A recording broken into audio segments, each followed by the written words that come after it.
네, 우리가 함께 말씀 찾고서 그 말씀을 기반으로 하여서 주님 예배하고 싶습니다.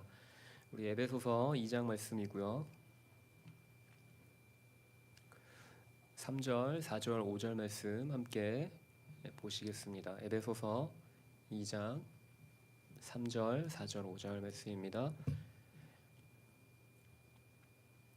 네, 신약성경 311페이지입니다. 혹시 또 가정에서 집에서 영상을 보시면서 또 종이 성경책으로 찾으시는 분들 계시면 신약성경 311페이지 찾으시면 됩니다.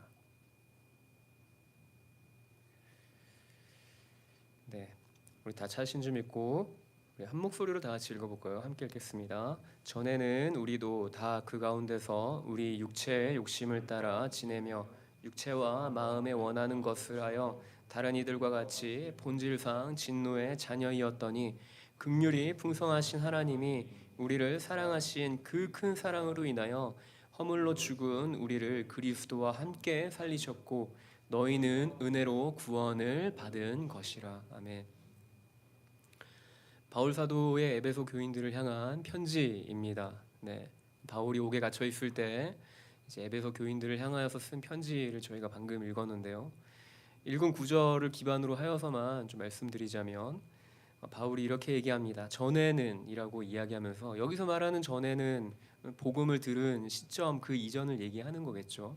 그래서 복음 가운데 나오기 바로 그 이전에는 우리도 다 그 가운데서 육체의 욕심을 따라 지냈다라고 얘기하면서 3절 후반부에는 그와 같은 상태를 본질상으로는 진노의 자녀다, 즉 하나님의 심판을 피할 수 없는 소망이 없는 존재였음을 이야기하고 있습니다. 그런데 거기서만 끝나는 것이 아니라 거기서 끝나면 아무 소망 없겠죠. 근데 4절에 보니까 긍휼이 풍성하신 하나님이 우리를 사랑하신 그 큰 사랑으로 인하여라는 내용이 이제 앞전에 바로 3절에 나왔던 내용과는 정반대의 내용을 이제 이야기하고 있습니다. 하나님의 그 풍성하신 그 긍휼과 사랑에 대해서 이야기하고 있죠. 이 4절 맨 앞에는 사실 원문상으로는 그러나라는 단어가 위치하고 있습니다. 바로 앞에 있는 내용을 뒤집어서 대조되는 내용이 시작되어지는 이 내용이 바로 4절부터 시작되어지는 것이죠. 그리고 5절에 이렇게 이야기하고 있습니다. 허물로 죽은 우리를 그리스도와 함께 살리셨고 너희는 은혜로 구원을 받은 것이라. 아멘. 저와 여러분에게 허락되어진 그 구원의 은혜가 우리의 어떠함이나 우리의 자격됨이 아닌 전적인 하나님의 그 구원의 능력으로 말미암은 거저 주어진 선물이심을 믿습니까? 우리의 어떤 자격됨으로 우리가 구원을 얻는다라고 하면 우리는 더 소망이 없는 상태가 되겠죠. 우리는 하루에도 수십 번씩 의에 이르지 못하는 죄의 연약함 가운데 우리는 수십 번씩 넘어지는 존재이지 않습니까?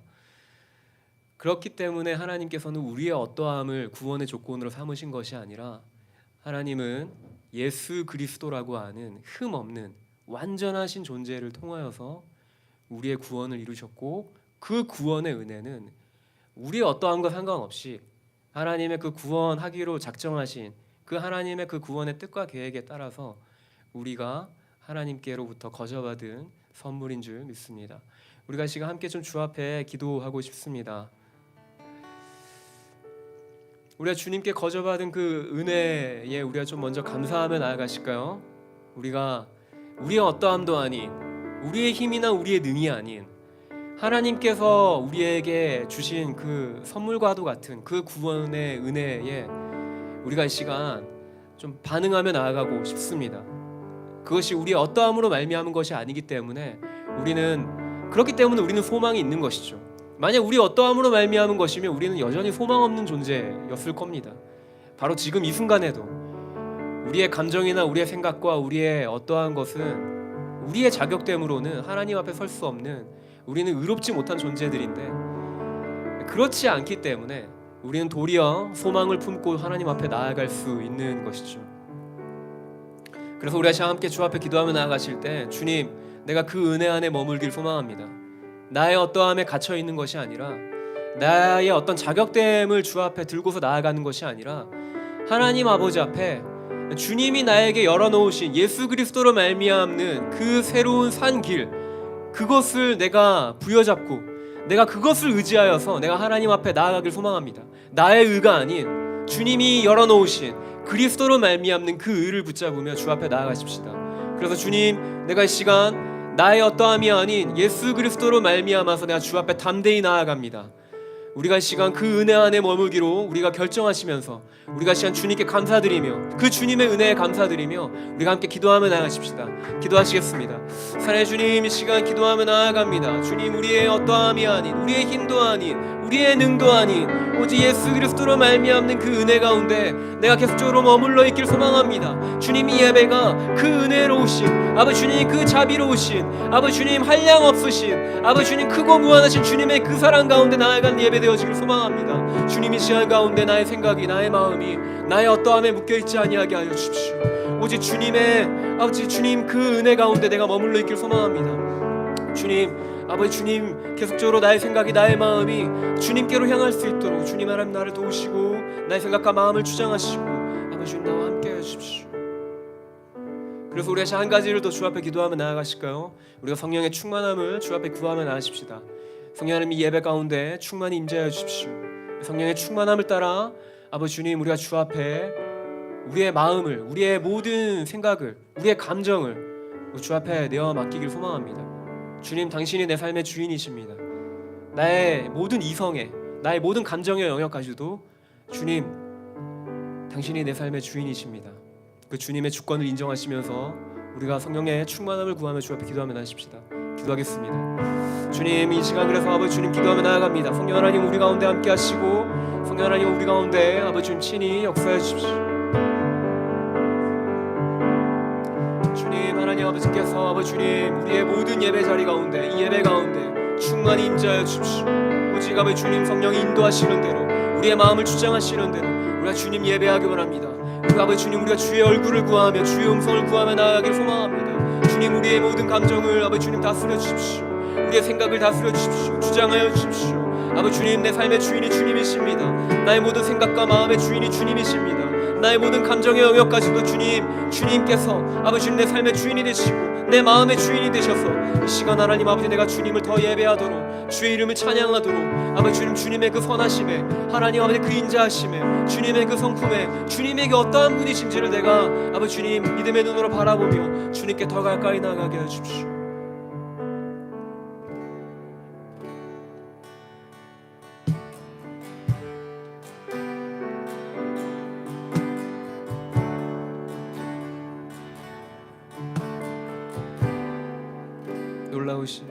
놀라우신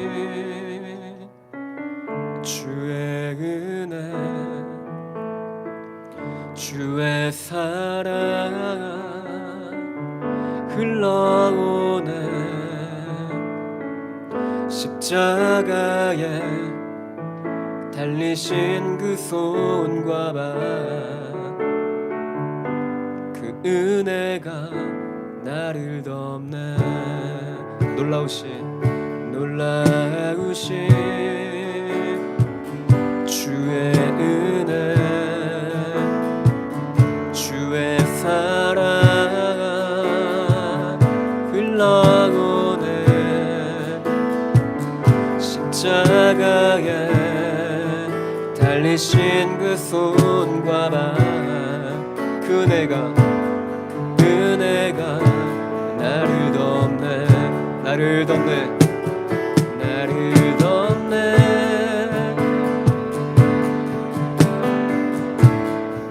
나를 덮네. 나를 덮네.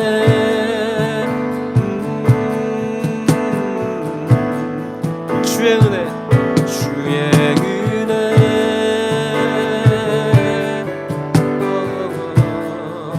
나를 덮네. 나를 덮네. 우리 처음부터 고백합시다. 놀라우신 주의 은혜, 놀라우신 주의 은혜, 주의 사랑 흘러오네. 십자가에 달리 달리신 그 손과 발 은혜가 나를 우리 한 번 더 놀라우신 주의 은혜 놀라우신 주의 은혜 주의 사랑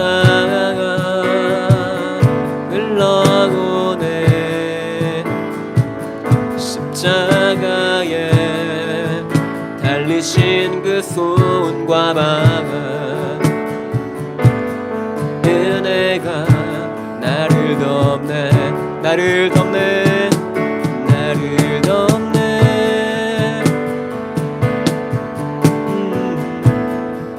나를 덮네 나를 덮네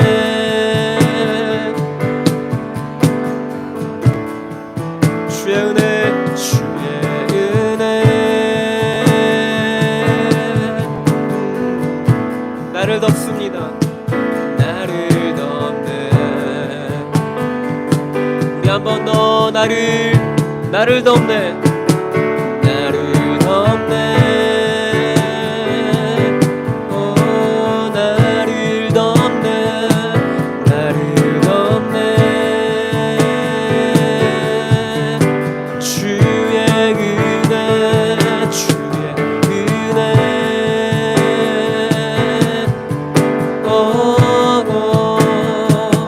나를 덮네 한 번 더 나를 덮네 나를 덮네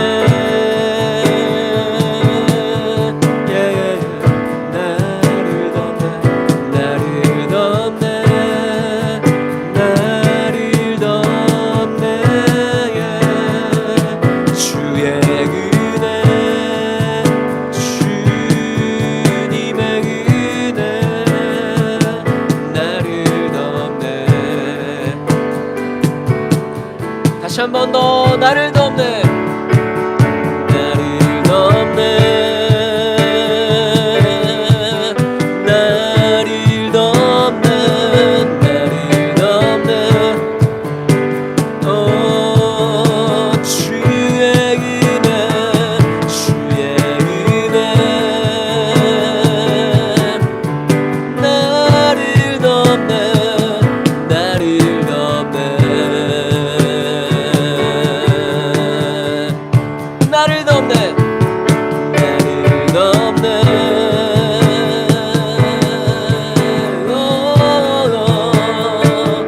나를 덮네 나를 덮네 주의 은혜 영원하신 그 사랑 나를 덮네 다시 한 번 더 나를 덮네 나를 덮네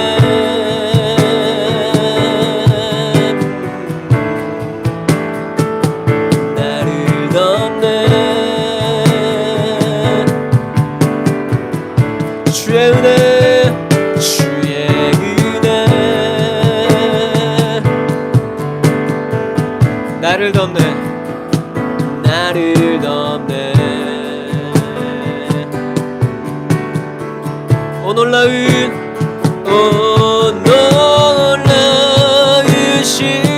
십자가 오 놀라운 십자가 날 위해 죽으신 주인의 생명 얻네 오 놀라운 십자가 오 놀라운 십자가 오 놀라운 십자가 모두 나와 주의 은혜를 찬양하리 다시 한 번 더 고백합시다 오 놀라운 십자가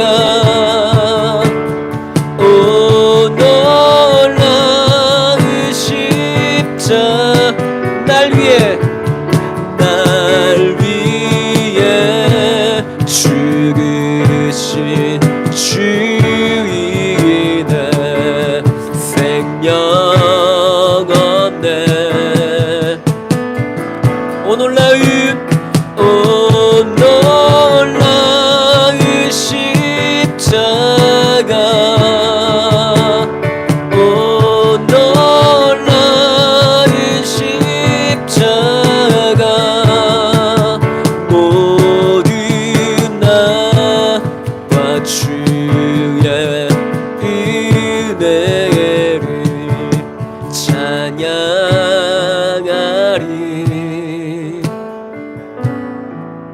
온 세상 만물 가져도, 온 세상 만물 가져도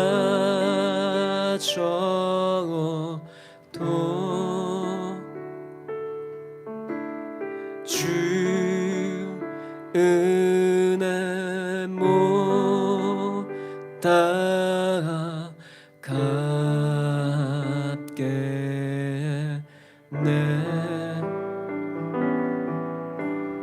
놀라운 사랑 받은 나 몸으로 재물 삼게. 우리 한 번 더 고백합시다. 온 세상 만물 가져도, 온 세상 만물 가져도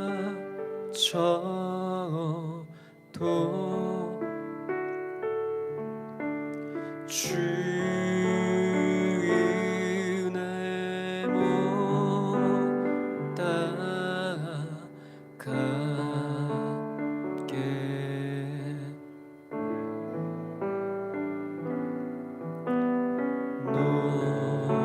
놀라운 사랑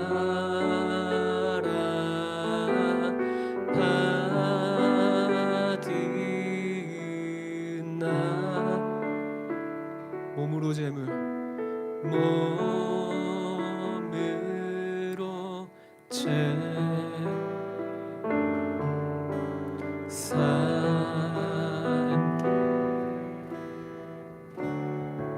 몸으로 재물 삼겠네. 몸으로 재물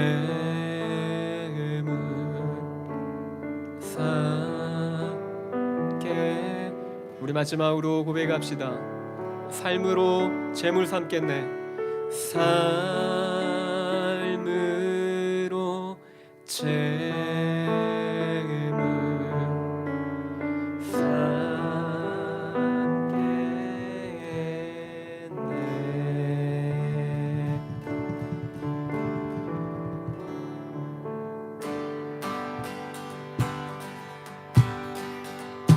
우리를 향하신 주님의 그 사랑 찬양합시다.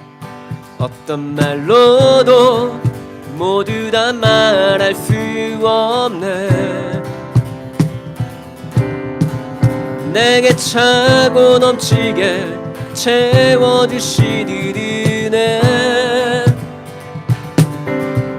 무슨 노래로 이것을 모두 말할까. 멈추지 않으시는 나를 향하신 사랑. 한 번 더. 어떤 말로도 모두 다 말할 수 없네. 내게 차고 넘치게 채워주시는 은혜.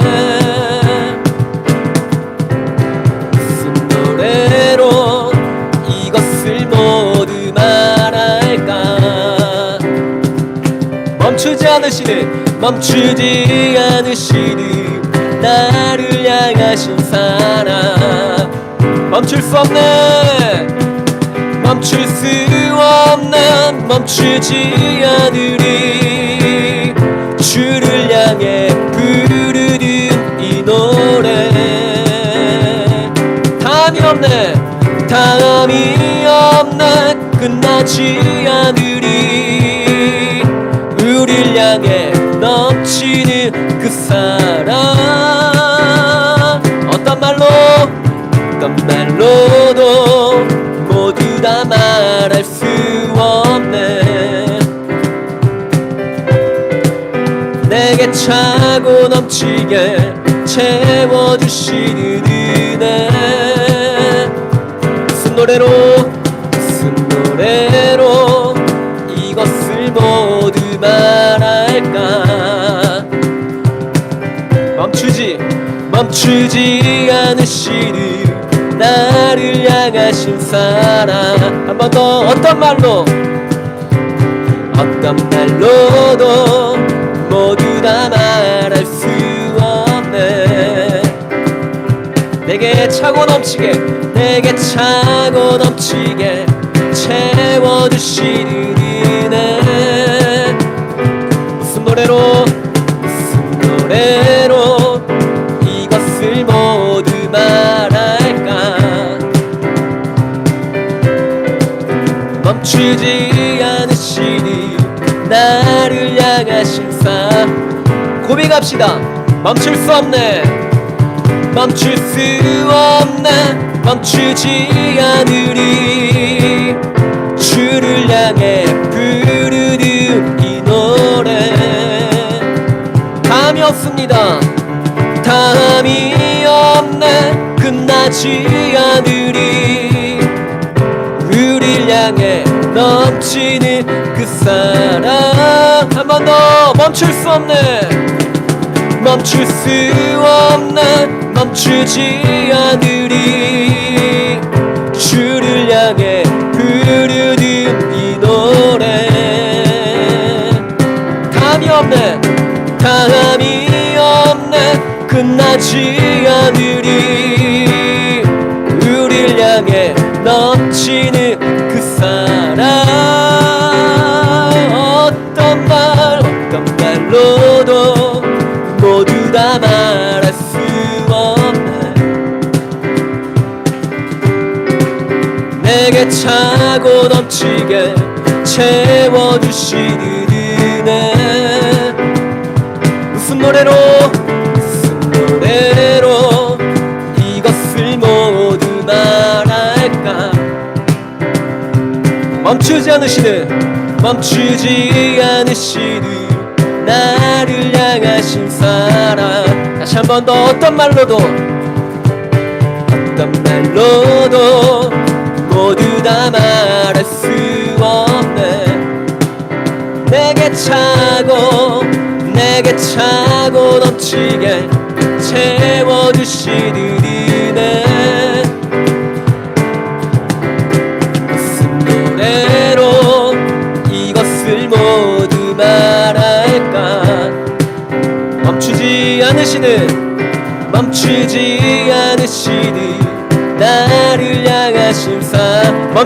않으시는 나를 향하신 멈추지 않으시는 나를 향하신 우리의 마지막으로 멈추지 않으시는 나를 향하신 사랑 아멘 우리를 향하신 주님의 그 사랑은 영원하신 사랑입니다 우리를 향하신 주님의 사랑은 멈추지 않습니다 아멘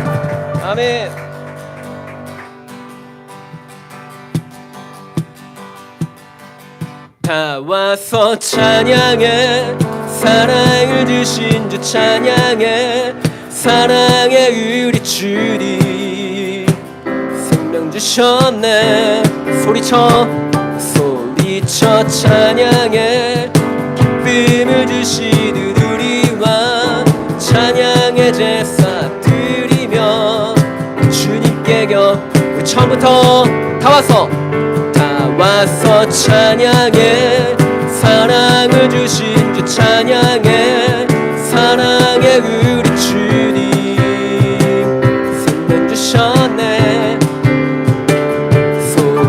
저 찬양에 기쁨을 주시는 우리와 찬양의 제사 드리며 주님께 경배 다 와서 찬양해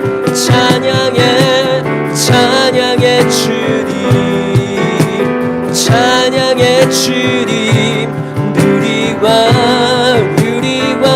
다 와서 찬양해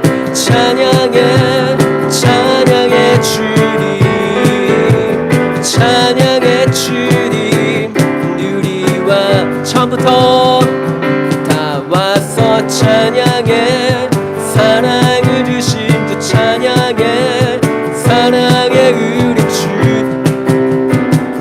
생명 주셨네 소리쳐 찬양해 기쁨을 주시는 우리와 찬양의 제사 드리며 주님께 경배 다 와서 찬양해 주님 찬양해 주님 우리와 다 왔어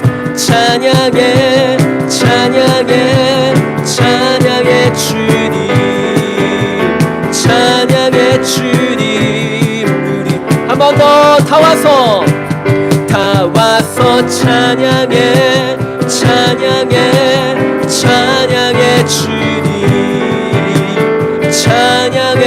주님 우리와 다 왔어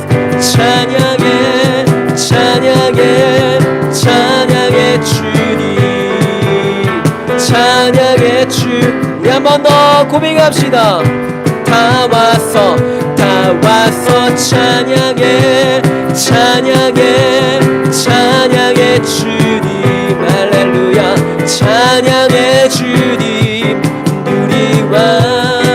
우리와 다 왔어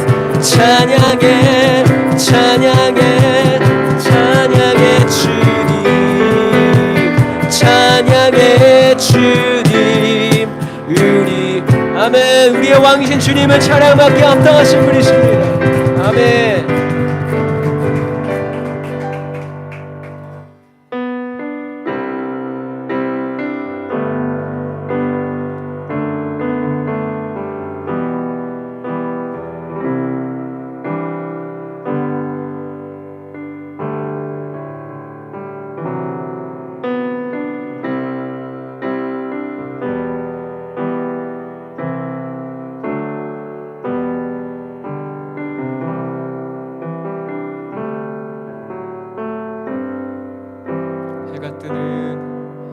해가 뜨는 새 아침 밝았네 이제 다시 주님 찬양 무슨 일이나 어떤 일이 내게 놓여도 저녁이 올 때 나 노래해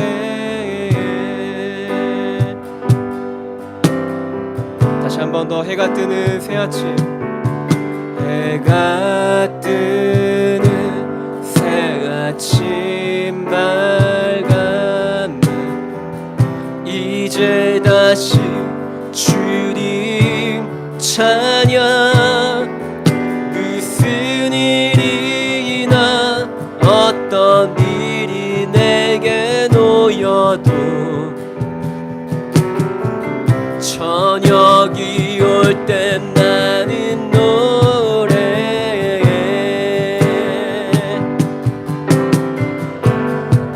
송축해 내 영혼 송축해 내 영혼 내 영혼아 거룩하시리니 이전에 없었던 노래로 나 주님을 경배해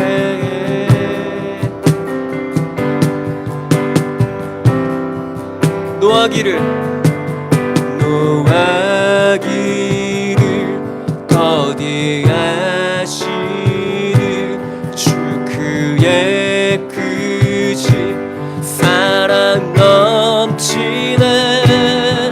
주의 선하심 내가 노래하리. 수많은 이유로 난 노래해.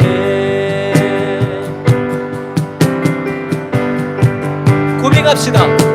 송축해 내 영혼, 내 영혼 거룩하시리니.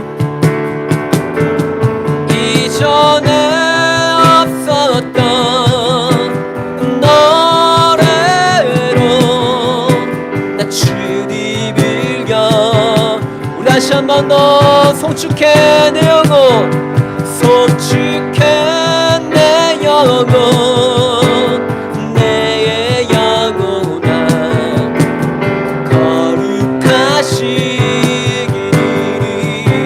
이전에 없었던 노래로 나 주님을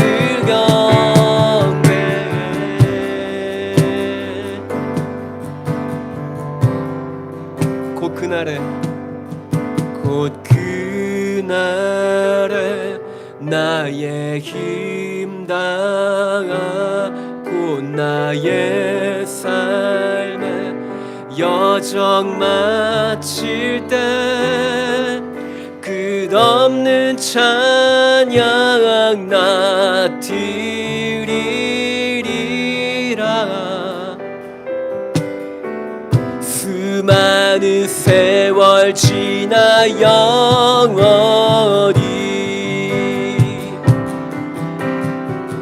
고백합시다. 송축해 내 영혼, 내 영혼 거룩하시기를. 이전에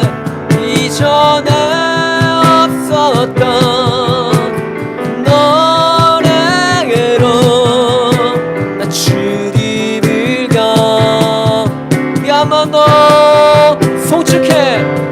송축해 내 영혼, 내 영혼 거룩하시기를. 이전에 없었던 노래로 나 주님을 우리 한 번 더 송축해 내 영혼, 송축해 내 영혼, 내 영혼아 거룩하시기를.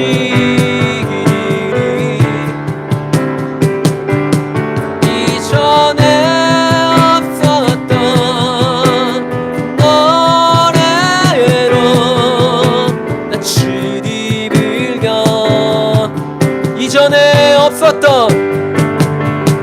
이전에 없었던 노래로 나 주님을 우리 한 번 더 이전에 없었던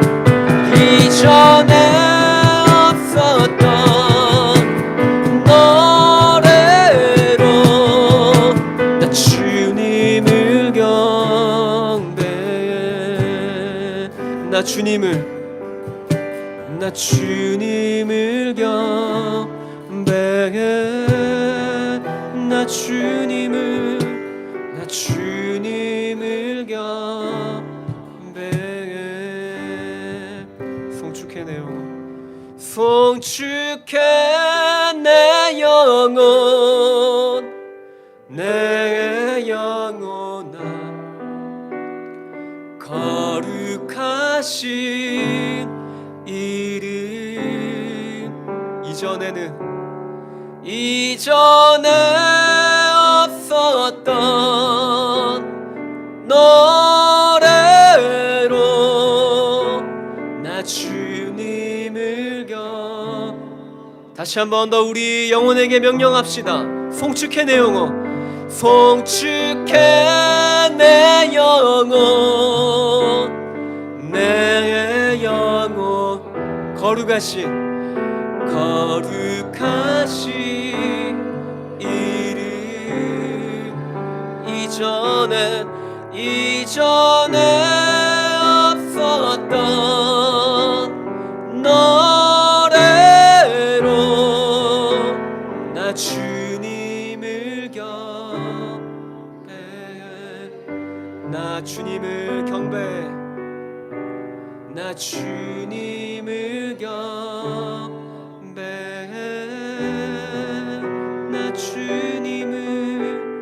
나 주님을 경배해.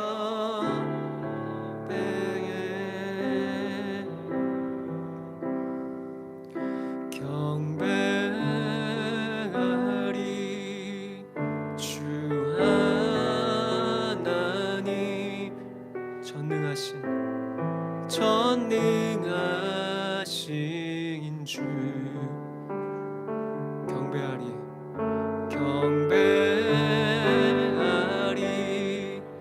평화의 왕. 주를 사랑합니다. 주를 사랑하. 우리 한 번 더 경배하리, 경배하리 주 하나님,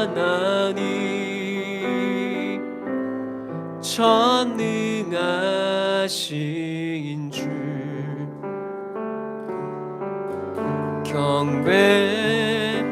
경배하리 평화의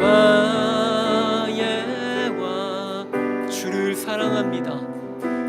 주를 사랑하니 찬양하세, 찬양하세.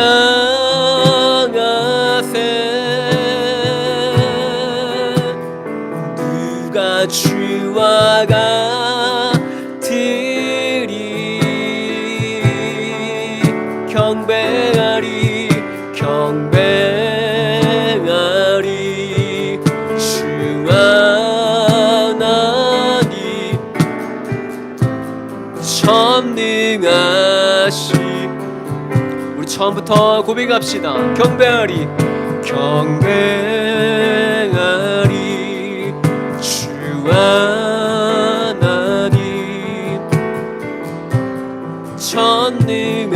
전능하신 주.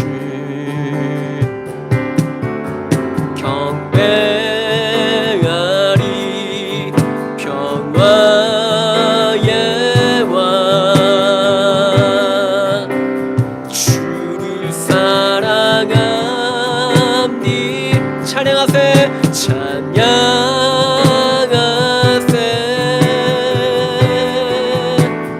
누가 주와 같으리.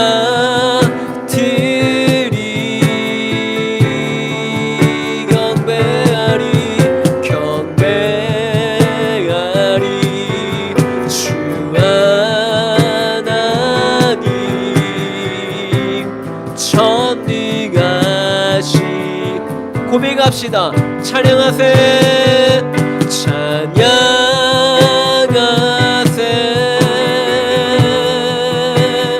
누가 주와 같으리. 우리 한 번 더 찬양하세, 찬양하세.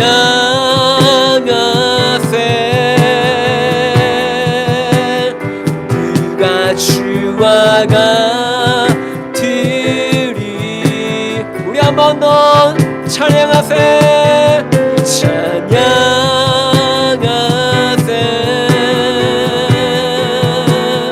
누가 주와 같으리. 경배하리, 경배하리 주 하나님,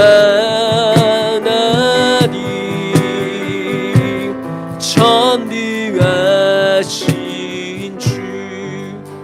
경배하리, 경배하리 주 하나님, 전능하신 주, 전능하신, 다시 한 번 더 경배하리, 경배하리. 주 하나님 전능하신. 처음부터 고백하실까요? 경배하리, 경배하리. 주 하나님 전능하신, 전능하신 주. 경배하리, 경배. 평화의 왕, 평화의 왕. 주를 사랑합니다. 주를 사랑하니. 찬양하세, 찬양하세.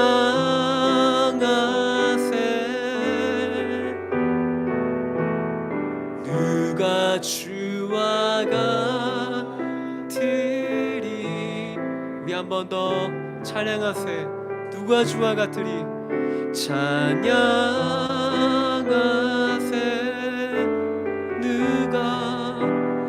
누가 주와 같으리. 다시 한 번 더 고백합시다. 찬양하세. 누가 주와. 찬양하세. 누가 주와 같으리.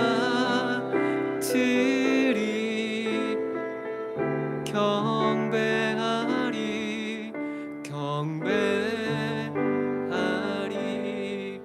주 하나님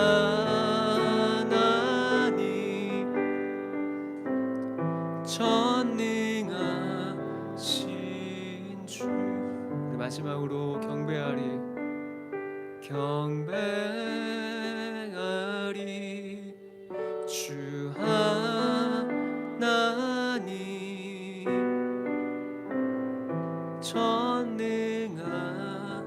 전능하신 주.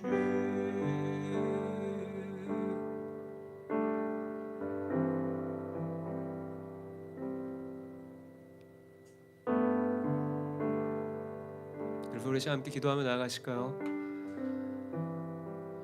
주님께서 우리를 구원하신 그 크신 구원의 능력은 전적인 은혜로 말미암은 것이다 라고 제가 예배를 시작하면서 여러분께 도전을 드렸습니다. 여러분, 우리를 구원하신 그 구원의 능력이 성경에 대표적으로 어떠한 것을 예를 들어서 설명할 수 있을까요? 저는 이집트에서 400년간 종살이하던 그 이스라엘 백성을 이집트 가운데에서 이끌어내신 그 하나님의 그 구원의 손길이 바로 하나님의 전능하심을 이야기할 수 있는 가장 대표적인 사례가 아닐까 싶습니다. 여러분, 400년이라 함은 사실 우리가 수치상으로는 400년이라는 그 숫자를 우리가 상상할 수 있지만 사실 얼마나 긴 세월이겠습니까? 나의 아버지, 그 아버지의 아버지, 나의 그 수많은 그 조상 때로부터 거슬러서 계속해서 그 노예로서의 삶이 대물림 되어져 오던 그 이스라엘 백성이 사실 이집트에서 나갈 수 있을 거라고, 그렇게 해방되어질 수 있을 거라고 어디 상상이나 했겠습니까? 할아버지가 노예였고 아버지가 노예였고 그냥 나에게 주어진 삶 자체도 그냥 여전히 소망 없이 이집트에서 그냥 노예 생활하는 것이죠. 거기서 벗어날 수 있을 거다라고 감히 상상할 수 없었을 겁니다. 근데 하나님께서 이미 옛적부터 아브라함에게 약속하신 그 약속을 기억하셔서 모세라고 하는 사람을 통해 이스라엘을 구원해 내셨죠. 우리에게 주어진 구원의 은혜가 마치 그와 같지 않겠습니까? 우리가 상상이나 할 수 없었던, 상상조차 할 수 없었던 그 구원의 은혜가 우리 가운데 그리스도로 말미암아 주어진 것입니다. 거저 주어진 것이죠. 다시 함께 기도하며 나아가십시다. 주님의 그 전능하심을 우리가 높여 찬양하십시다. 주님이 우리를 사망 가운데서 건져내신 그 구원의 능력은 전능하신 힘입니다. 불가능이 없으신 오직 하나님만이 하실 수 있는, 오직 주님께서만이 우리에게 베푸실 수 있는 능력인 것이죠. 우리가 이 시간 다시 한 번 더 그 구원의 능력을 우리가 감사하시면서 주님이 전능하신 분이심을 고백하며 나아가십시다. 주님, 우리가 이 찬양으로 고백하였듯이 주님과 같은 이가 없습니다. 나에게 구원의 능력이 되어지는 이름은 오직 예수 그리스도, 오직 그분의 이름 한 분밖에 없음을 우리가 이 시간 고백하며 나아갑니다. 오직 주님의 그 이름에 구원의 능력이 있음을, 예수 그리스도 그 이름에 생명이 있음을 우리가 이 시간 고백하시면서 주님, 당신이 전능하신 분이십니다. 내 삶에 그 모든 불가능을 파하시고 능력을 행하실 전능의 이름이 오직 주님께 있습니다라고 고백하시면서 주님을 찬양하시면서 높여드리시면서 함께 기도하며 나아가십시다. 기도하겠습니다. 주님 하나님 아버지, 시간 기도하며 나아갑니다. 주님, 우리에게 구원을 베푸시는 전능의 아버지 주님, 그 크신 구원의 능력을 이 시간 내가 찬양하며 나아갑니다. 그래서 그 어떠한 절망이나 그 어떠한 어둠이나 아버지 주님, 나를 아버지 참소하는 그 어떠한 사단의 아버지 주님 하나님 그 아버지 주님 관계조차도 아버지 주님 나를 정죄하지 못하고 아버지 주님, 내가 아버지 소망이 있음은 주님이 나를 구원하셨기 때문에 아버지 주님이 그 크신 능력으로, 그 구원의 능력으로 나를 아버지 영원한 사망 가운데에서 영원한 생명으로 옮겨주셨기에 주님, 내가 주님의 그 이름을 찬양합니다. 아버지 주님, 주님이 나의 입술 가운데 나오는 모든 찬송의 목소리 가운데 아버지 주님이 높임을 받으시고 영광을 받으시며 주님이 시간 나의 모든 아버지 주님 모든 시선이, 나의 마음이 아버지 주님 오직 구원의 능력을 베푸신 그 주님께 아버지 주님 나의 믿음을 두며 주 앞에 나아갑니다. 주님 하나님 아버지께서 이 모든 예배 가운데 홀로 영광을 받으시고 높임을 받으시고 주님 하나님, 주님이 아버지 주님 우리의 모든 아버지 예배 가운데 좌정하여 주시고 다스려 주십시오. 사랑해 주님, 감사합니다. 오늘도 우리 가운데 함께 하셔서 이 모든 찬송 가운데 주님의 이름만이 높임을 받으신 줄 믿습니다. 주님, 우리의 삶의 자리에서 계속적으로 우리가 일상을 살아낼 때 하나님이 우리에게 베푸신 사랑이 얼마나 크신지, 그 구원의 능력이 얼마나 크신지 주님, 우리가 그것을 날마다 기억하며 어떠한 상황 속에서도 하나님이 전능하신 분이시다라고 우리가 고백하며 살아갈 수 있도록 우리의 생각과 마음을 주장하시고 우리에게 힘과 용기를 더하여 주십시오. 주님, 감사합니다. 이 모든 예배를 주님께 올려드립니다. 예수 그리스도 이름으로 기도드립니다. 아멘. 네, 우리가 이 시간 광고 보고요, 저희가 말씀 듣도록 하겠습니다. 첫 번째 광고는 키르기즈스탄 제자 성경학교 DBS라고 하죠. 귀납적으로 성경을 연구하는 과정입니다. 훈련 기간은 9월 19일부터 12월 9일까지 12주의 과정이고, 장소는 중앙아시아 키르기즈스탄에서 와웬 베이스, 저희 예수전도단 베이스에서 진행되어집니다. 모집 대상은 DTS 제자훈련학교를 수료하신 12분을 저희가 모집하고 있고요. 접수 기간은 학교 시작 2주 전, 지금 모집 기간에 들어가겠네요. 금요일까지 모집을 합니다. 언어는 이중 언어, 한국어와 현지어로 진행되어지고요. 훈련 비용은 앞에 보이시는 여기 내용과 같습니다. 더 자세한 내용을 알고 싶으시면 여기 아래 연락처와 이메일로 문의하시면 될 것 같습니다. 부산 미션 퍼스펙티브, MP 줄여서 MP라고 하죠. 세계관, 그러니까 선교 세계관 학교입니다. 그래서 선교하시는 하나님을 알아가는, 하나님의 그 선교의 관점을 배우는 그런 과정입니다. 기간은 9월 17일부터 12월 10일, 13주 동안 진행되어지고요. 장소는 예수전도단 부산지부에서 진행되어집니다. 회비는 30만 원이고요. 더 자세한 내용을 알고 싶다, MP에 대한 보다 더 자세한 문의가 있으시면 여기 아래에 있는 장성윤 간사님 연락처로 문의하시면 되겠습니다. 뉴코리아를 위한 중보기도 21일 저희 책자 계속해서 저희 판매 중에 있고요. 통일 한국을 위해서 저희가 중보기도하며 단순히 통일뿐만 아니라 그 남과 북이 하나 된 그 뉴코리아로서의 우리 통일 한국이 또 세계 열방 가운데 어떻게 또 복음을 전하는 제사장 나라가 되어질 것인가에 대해서 저희가 중보기도 할 수 있는 책자입니다. 권당 2,000원이고요. 또 이 책자를 구입하기를 희망하시는 분들께서는 저희 문의처 저희 사무실 번호로 연락 주시면 저희가 안내해 드리도록 하겠습니다. 네, 화요 모임 발렌티아 모집하고 있습니다. 다양한 악기로 저희가 함께 예배하길 소망합니다. 그래서 기타, 싱어, 건반, 카혼, 베이스, 음향, 네, 이렇게 저희가 섬기실 수 있는 분들 함께 할 수 있으면 참으로 감사할 것 같습니다. 여기 사무실 번호나 아니면 제 연락처로 문의 주시면 되겠습니다. 네, 화요 모임 안내 드리자면요. 유튜브와 현장 예배를 저희가 병행해서 진행하고 있습니다. 그래서 울산 화요 모임을 유튜브에서 검색하시면 유튜브에서도 함께 하실 수 있고, 현장을 나는 방문하고 싶다 하시면 남구 대학로 76번 길 7-14 저희 예수전도단 사무실로 찾아오시면 되겠습니다. 화요 모임에 대한 더 자세한 문의 사항을 알고 싶으시면 안내되어져 있는 번호로 문의 주시면 됩니다.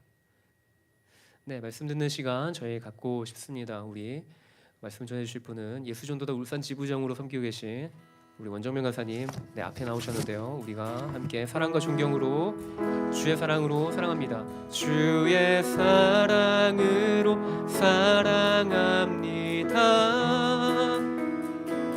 주의 사랑으로 사랑합니다. 형제 안에서 형제 안 주의 영광을 보내 주의 사랑으로 여러분 반갑습니다. 함께 우리 사도행전 20장 17절로 24절까지의 말씀인데요. 사도행전 20장 17절로 24절까지의 말씀. 한번 찾아보시면 좋겠습니다. 같이 교독하시고 24절은 다 함께 읽도록 하겠습니다. 20장 17절로 24절까지의 말씀이고요. 제가 먼저 읽고 24절은 다 함께 끝에 저는 같이 읽도록 하겠습니다. 바울이 밀레도에서 사람을 에베소로 보내어 교회 장로들을 청하니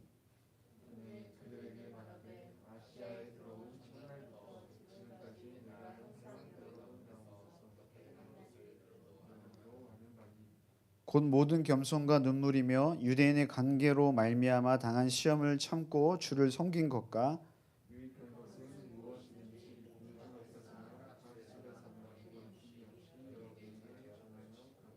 유대인과 헬라인들에게 하나님께 대한 회개와 우리 주 예수 그리스도께 대한 믿음을 증언한 것이라.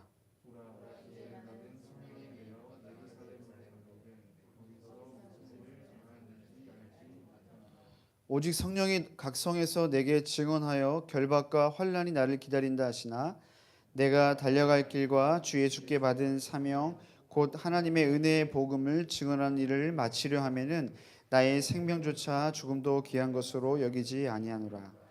아멘. 제가 확인해 보니까 이 말씀을 제가 작년 12월에 우리 브리실라 분들에게 전했던 말씀인데요.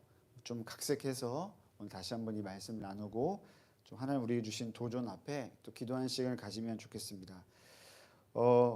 오늘 이 본문의 배경이 되는 이 또 주인공이라 할 수 있는 사람은 바울과 또 바울이 초대하고 있는 에베소 교회의 장로들인 것을 알 수 있습니다.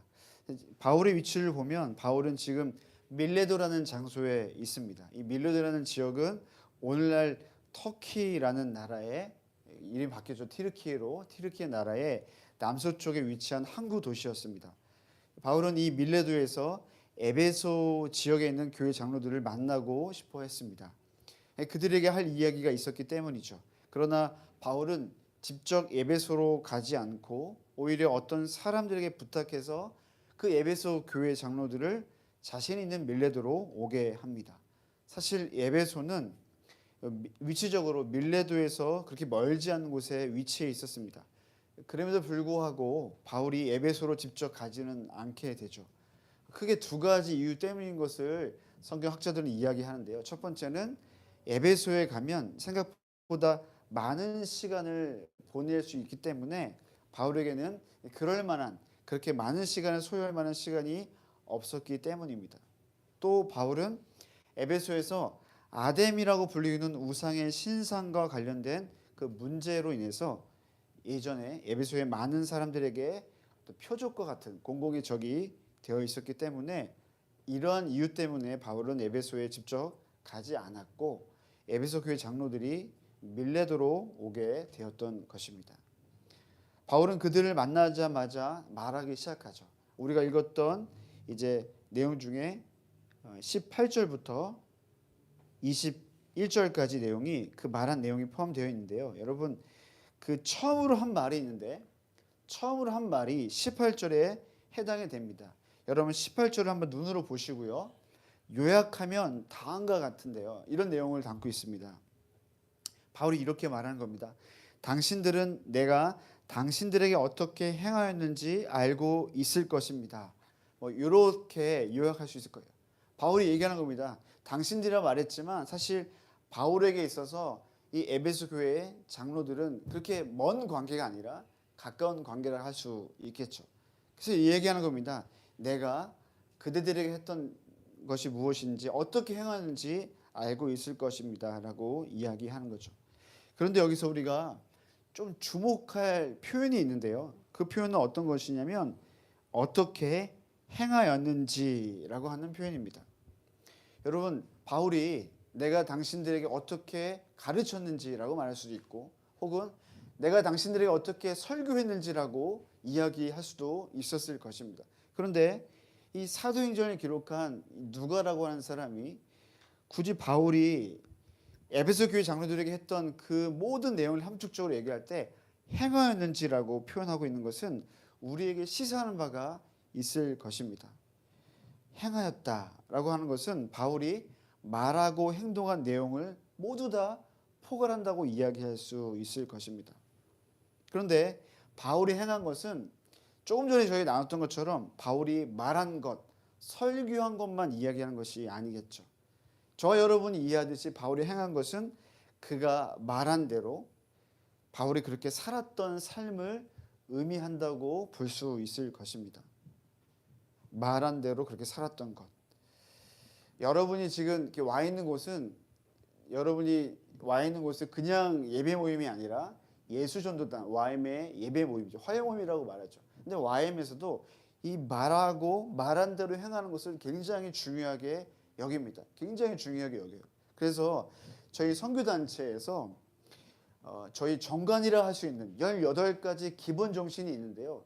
다 외우지 못해도 그 18가지 기본 정신 중에 이런 기본 정신이 있습니다. 먼저 행하고 가르친다. 이게 저희의 중요한 가치 중에 하나예요. 여러분 18가지 가치 중에 혹시 생각나는 거 있으십니까? 네.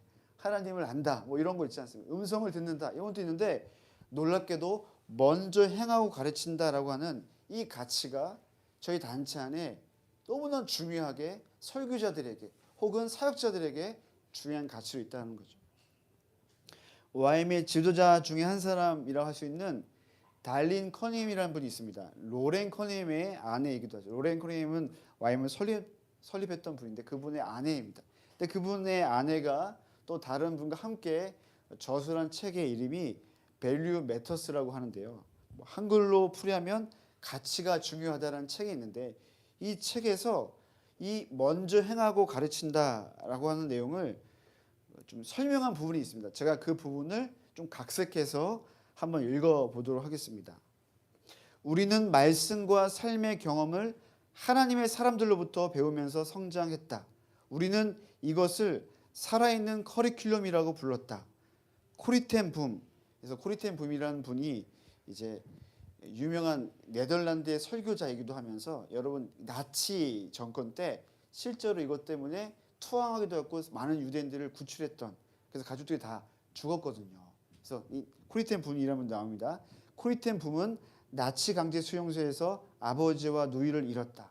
자신의 아버지와 누이를 죽인 사람들을 용서하기까지 고통스러운 과정을 거치며 우리에게 용서의 마음을 알려주었던 것이다. 그녀는 이 가르침을 통하여 용서하지 못한 부분이 있는지 살피도록 했다. 그리고 상처를 주고 마음을 상하게 한 사람들이 있다면 그런 자들을 용서할 수 있는 마음을 하나님께서 주시도록 도전했다. 코리텐 붐이 그렇게 살았으니까 도전하고 있다고 강조하고 있는 겁니다. 또 한 명을 소개하는데 그분이 조이 도우슨이라는 분이십니다. 최근에 소천하신 분이신데요. YM의 중요한 또 영적 지도자죠. 조이 도우슨이 효과적인 중보기도 원칙을 가르치러 왔을 때 그녀의 애환은 주로 바로 그날 아침 주님과 함께 보낸 시간에서 나왔다. 이는 학생들에게 순식간에 전수됐다. 학생들이 그녀가 가르치는 것을 연습하고 적용하면서 새로운 물결의 중보자가 되었다. 이런 행동으로 나타내는 믿음이 현재와 미래의 모든 YM 학교 안에서 살아있는 커리큘럼이 된다. 내가 친절하지 않으면 손님을 대접하는 부분에 대해 가르칠 수 없으며 내가 하나님께 재정을 의지하는 삶을 살지 않는 한 재정에 대해 하나님을 의지하라고 가르칠 수 없다. 그리고 내가 하나님의 음성을 듣고 순종하지 않는다면 하나님의 음성 듣는 것에 대해 가르칠 수 없다라고 달린 커니 YM의 지금도 살아계신 지도자가 이 먼저 행하고 가르친다고 하는 내용을 덧붙여서 설명해 준 겁니다. 여러분, 이 달린 커님이라고 하는 할머니가 되셨는데 이분께서 이 먼저 행하고 가르치는 삶에 관한 정의를 어떻게 표현했냐면 살아있는 커리큘럼이라고 정의했습니다. 여러분, 커리큘럼 잘 아시죠? 커리큘럼은 대학생은 더 잘 아시겠지만 교육 과정이나 또 계획을 뜻하죠.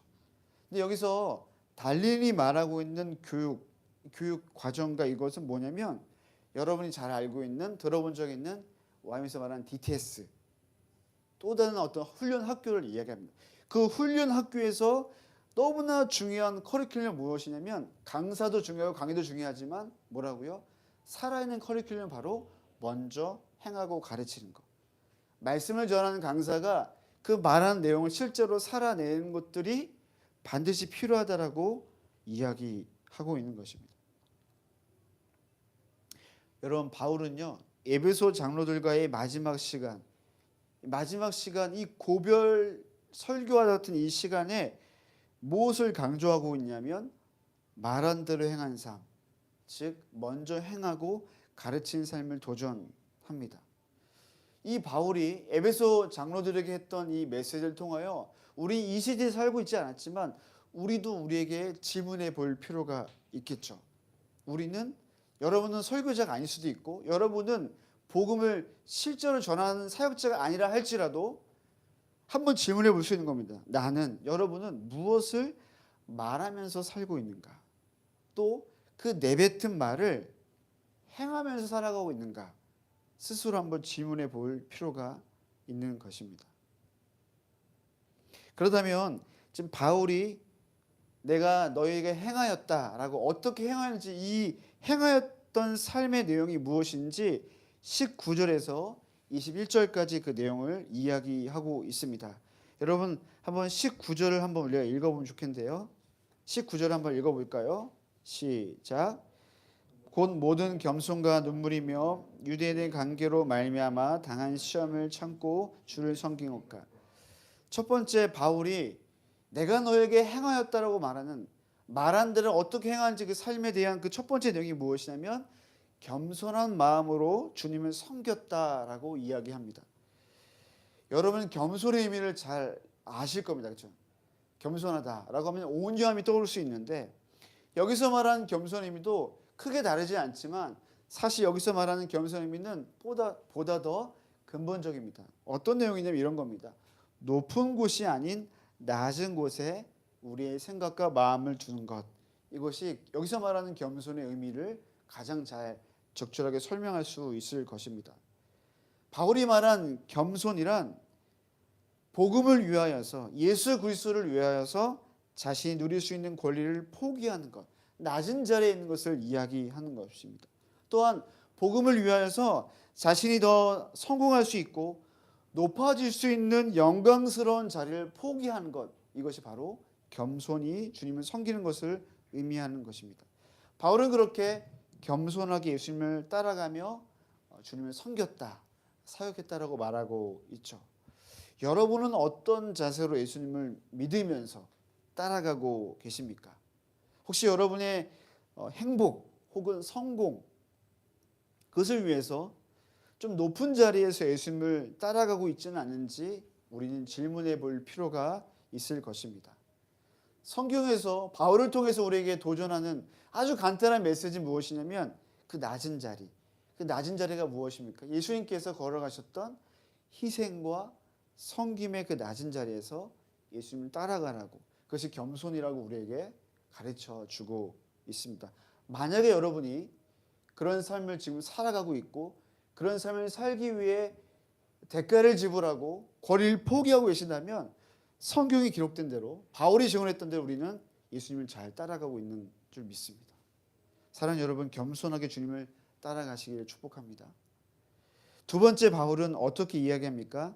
겸손 다음에 나온 단어가 있죠. 눈물로 주님을 섬겼다라고 말합니다. 근데 겸손과 눈물을 연결하여 설명하고 있습니다. 의미가 있습니다. 왜냐하면 바울은 겸손과 눈물이 관련이 있다라고 본 것 같습니다. 겸손하게 주님을 섬기다 보면 무엇이 나온다고요? 눈물 날 때가 있을 것입니다. 여기서 눈물을 뜻하는 헬라어는 복수 형태입니다. 그냥 우리가 볼 때는 단수인 것 같은데 눈물 얘기하니까 단수 같지만 사실은 헬라의 원어를 보면 복수 형태입니다. 무슨 얘기입니까? 그냥 가끔 어쩌다가 늘 흘린 눈물이 아니라 아주 많은 눈물을 흘렸다라고 이야기할 수 있겠죠. 이 많은 양의 눈물은 교회 성도들을 위해서 흘린 눈물이기도 했고 때로는 그 목양하면서 흘린 눈물이기도 했지만 때로는 어떤 것입니까? 자신을 비판하고 자신을 회방하는 사람들 때문에 쫓김을 당하로 말미암아 흘렸던 억울함의 눈물, 괴로움의 눈물이기도 했던 것입니다. 공통점이 있죠. 이 눈물의 특징이 무엇입니까? 예수님을 전하는 가운데 복음으로 인하여서 흘린 눈물이다. 사랑하기 때문에 흘린 눈물이다. 여러분 진짜 예수님을 사랑하고 예수님을 사랑하는 것 때문에 누군가를 향하여서 흘린 눈물이 나올 때가 분명히 있거든요. 그 흘린 눈물은요, 다른 눈물과 비교할 수가 없습니다. 그 눈물은 때로는 우리의 가족을 구원을 위한 기도이기도 하고요. 때로는 내가 함께 공동체에 있는 다른 지체가 될 수 있겠고요. 신앙생활 하다가 갑자기 떠나버린, 마음이 상해버려서 떠나버린 누군가일 수도 있겠고요. 혹은 관계적인 어려움 때문에 늘 내 머릿속과 내 마음을 어렵게 하는 그 대상일 수도 있습니다. 중요한 건 다 사랑하기 때문에 흘리는 눈물이라는 것입니다. 여러분에게는 어떤 눈물이 있으십니까? 무엇 때문에 마음이 힘들고 아프십니까? 어떤 사람들에게는 무엇인가 가지지 못해서 무엇인가를 하지 못해서 흘리는 그 아쉬움의 눈물이 있을 것입니다. 또 어떤 사람들에게는 누군가에게 상처가 되는 말을 들어서 눈물 흘릴 때가 있습니다. 눈물은 다 맞죠. 근데 이 눈물은 모두 다 나를 위한 눈물입니다. 근데 오늘 성경에서 말한 이 겸손과 연관지어 설명하는 이 눈물은 나를 위한 눈물이 아니라 바로 다른 사람에게 예수님을 전하다가 흘리는 타자를 위한 눈물이라는 겁니다. 누군가에게 무엇을 주려고 하다 보니까 상대방이 나한테 요구하지 않았어. 내가 주려다 보니까 굳이 그런 욕을 듣지 않아도 되고 그런 소리를 듣지 않아도 불구하고 주다가 섬기다가 마음을 주다가 받게 되는 그 고통스러운 눈물이라는 것입니다. 여러분에게 이 눈물이 많아지시기를 간절히 기도합니다. 이 눈물이 많다고 하는 것은 우리가 아직 뜨겁다라고 하는 증거가 될 수 있겠죠. 반대로 우리에게 이런 눈물이 없다는 것은 반대로 어떤 의미를 말까요? 타자를 향한 주님의 마음이 우리 안에 없다라는 거죠. 잃어버린 영혼을 향한 마음이 없다고 이야기할 수 있을 것 같습니다. 세 번째 바울이 이야기한 것은 무엇입니까? 19절의 하반절을 보니까 시험을 참으면서 주님을 섬겼다라고 이야기합니다. 여기서 말한 시험의 대부분은 유대인들의 공격이었습니다. 바울이 복음을 전할 때 유대인들은 수단과 방법을 가리지 않고 바울이 전한 복음을 방해하고 공격하였습니다. 왜냐하면 유대인들 입장에서 바울은 유대교를 버린 변절자였으며 또한 다른 복음을 전하는 이단아였기 때문입니다. 바울은 자신이 그리스도 안에 있다는 것을 알고 있었습니다. 그리고 이전의 유대교와 유대인으로서의 삶과 이별하였음을 선언하죠. 그 말씀이 여러분 잘 아시는 고린도후서 5장 17절에 있는 말씀입니다. 옛것은 지나갔으니 보라 새 것이 되었도다. 여기서 말한 옛것은 무엇일까요? 자신이 유대인으로서 살았던 그 유대교의 삶, 유대인의 모든 가르침을 다 포함하고 있는 것입니다. 그럼 새 것은 무엇입니까? 예수 그리스도죠. 예수 그리스도가 통해서 얻었던 그 복음, 메시지, 새로운 복된 소식을 이야기하고 있는 것입니다. 중요한 것은 유대인들은 그 옛것 유대교를 버리고 새 것이신 예수님을 따르는 그 바울을 공격하였던 것입니다. 여러분, 이렇듯 예수님을 진짜 믿고 예수님을 진짜 따라가다 보면 우리 삶 가운데 반드시 오는 것이 바로 시험이라는 것입니다. 그 시험은 과거의 것을 버리기 시작할 때 찾아옵니다. 만약 여러분이 죄송하지만 시험이 오지 않았다고 하면 그것은 우리가 진짜 과거의 것을 버리지 않았다고 이야기할 수도 있겠죠. 예수 믿기 전 갖고 있었던 생각, 행동, 말, 우리의 모든 라이프 스타일, 그 과거의 것을 버리려고 할 때 나와 함께 했던 사람들이 나를 그냥 가만히 내버려 두지 않습니다.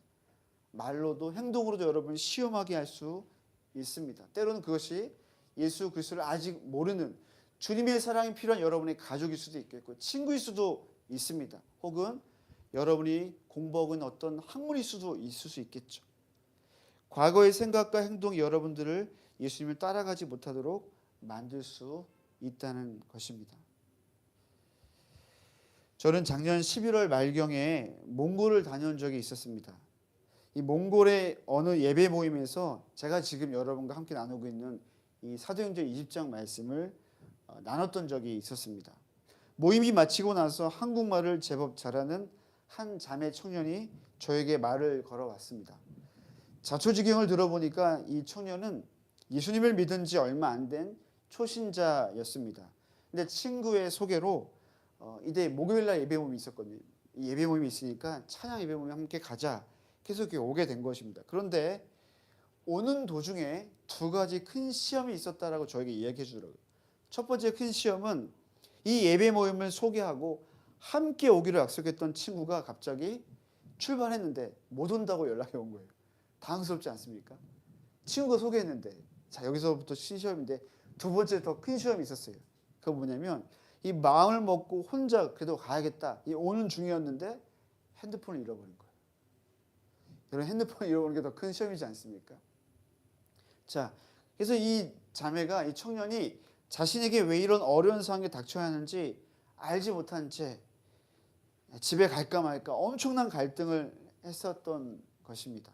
근데 다행히 청년이 이 모임에 오게 되었고 또 모임에 참여하고 있었지만 순서가 이거였거든요. 예배 드리고 찬양하고 말씀 듣기 전까지 굉장히 마음이 혼란스러웠다고 얘기하더라고요.